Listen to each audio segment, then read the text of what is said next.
Hey, this is Charles ArenaNet with IGN. I'm playing in the Guild Wars 2 beta. This game is not out yet, but is supposed to be out sometime in 2012. I'm checking out the Warrior profession. Warrior is sort of the weapons expert of the game, and I do have two weapon sets equipped right now. One is a two-handed gun that I have equipped, you can see on my back, and if I switch between, I have two axes actually equipped.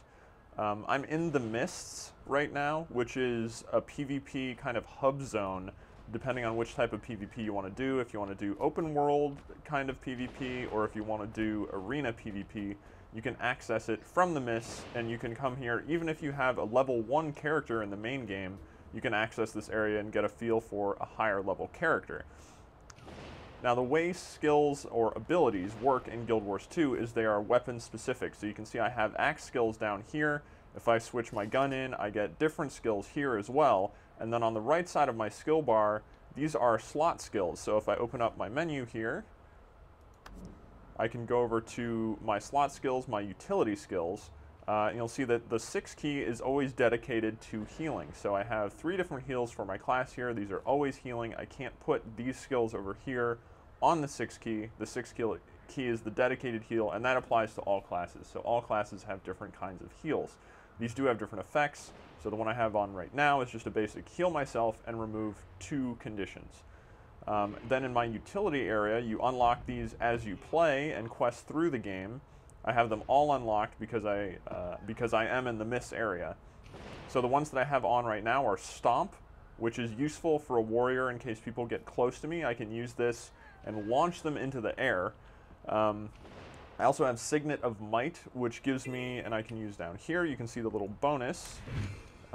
It gives me increased outgoing damage, and that is a limited time, and then it'll refresh. And I also have Endure Pain, which is pretty nice because it allows me to take no damage for 5 seconds. So that is actually pretty important. If I get into a jam, I can just use that and be safe for at least a little bit. And then my last ability over here, these are the elite abilities. I have a couple, and the sort of finale ability is Rampage, where I can transform into a massive juggernaut, according to the skill description, which basically makes me a little bit bigger, but gives me the bonus of being able to ignore controlling effects. So stuns, knockbacks, launches, knockdowns, sinks, floats, fears, and dazes will not affect me while this form is active. That's for 20 seconds.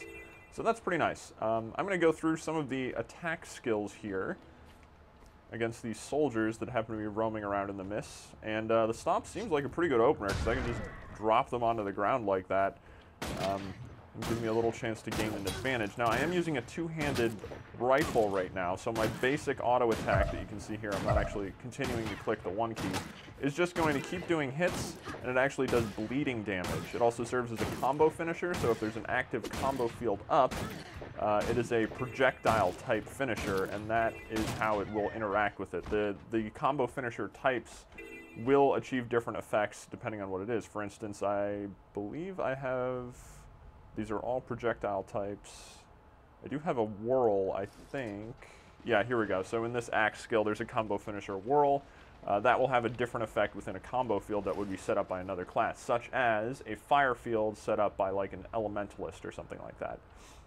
Continuing to go through these skills, I have an aimed shot on my 2 key. When I hit this, it actually reduces the movement speed by half of enemies. So I do that. They're going to come at me a lot more slowly. Let me get off some more auto attacks. Then I can use a volley that does a whole bunch of rapid attacks that I can actually use while moving around here. You can see I'm moving. I've got the charge bar down there, and I'm continuing to do damage. I have a brutal shot, which makes my foes vulnerable in addition to doing damage. So what that does, you can see the debuff pop up here. It actually reduces their defense, so they will take more damage. So a potential good combo is to start out with an aimed shot to slow their movement speed, and then follow up with a brutal shot in order to reduce their armor, and then go with a volley in order to do a whole bunch of damage at the same time. And then my final one is a rifle butt. So if they get too close to me while I'm in rifle mode, I can use this, and it will serve as a knockback attack. So after I do that other skill combo, I can come to this at the end of it and be able to knock them back a little bit. So let me try that right now. I'm going to start out with aimed shot. I'm going to move over to volley to do damage while they're coming at me. I'm going to use brutal shot to reduce their armor, and then once they get close, I can use the rifle butt to knock them back and continue to do auto attacks, and actually follow up again with an aim shot because the cooldown isn't that long, and switch over to the volley once again. You can see I'm doing a lot of damage here, and I'm able to keep them away from me. Of course, there was this other enemy attacking me the whole time, but I'm pretty high level, so it doesn't matter that much. I can always use Stomp when they do get really close, and you can see I have improved power with this active, or I can swap that in for the Might bonus that I have here, and Endure Pain in case I'm really low, which I'm totally not, but could use that Endure Pain in a very critical situation. I'm not going to use Rampage quite yet, but what I am going to do is switch over to Axes, and I'll run back over to this area so I have more people to fight, such as this soldier. So with my axes, I have 2 equipped.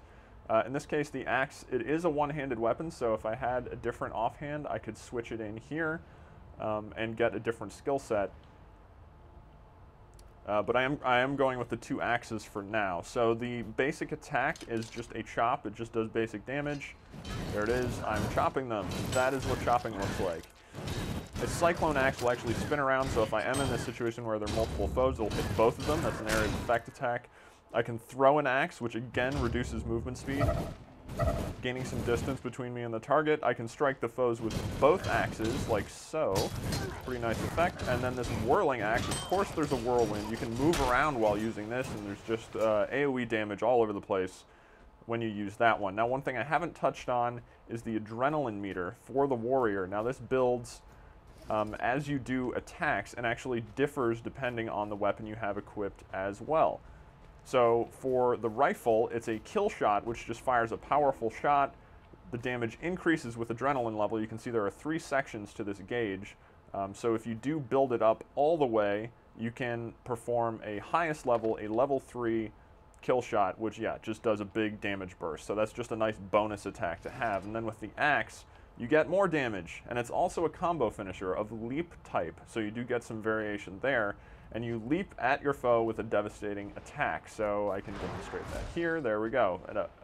A swipe with the axe after a leap, so it just gives me a few more, another mobility option.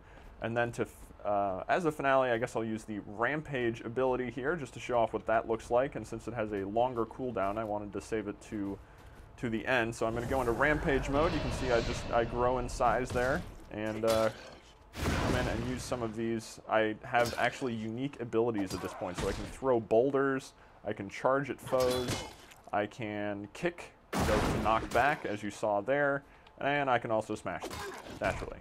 Because that is what giant warriors do, they just punch things really hard. And then once that mode is over, I do go back to my standard skill set. But that is a nice bonus to have, both in such dungeon encounters, if I'm capturing the attention of the boss, or in PvP if I'm near dead, or trying to lead a charge into somewhere, then I can have that for the bonuses of being able to avoid all these control pairing effects. So that's a brief look at the Warrior in Guild Wars 2. There are a lot more the Warrior can do, including all of these other slot skills that I didn't actually show off, but you can equip all these on there as well. You just pull this out, and there's your menu. You swap these in as you see fit. So a lot of customization, and hopefully we hear about a Guild Wars 2 release date sometime soon. It's still supposed to come in 2012, but it's just basically going through various phases of beta testing at this point. And for a lot more on Guild Wars 2 in the future, keep checking back with IGN.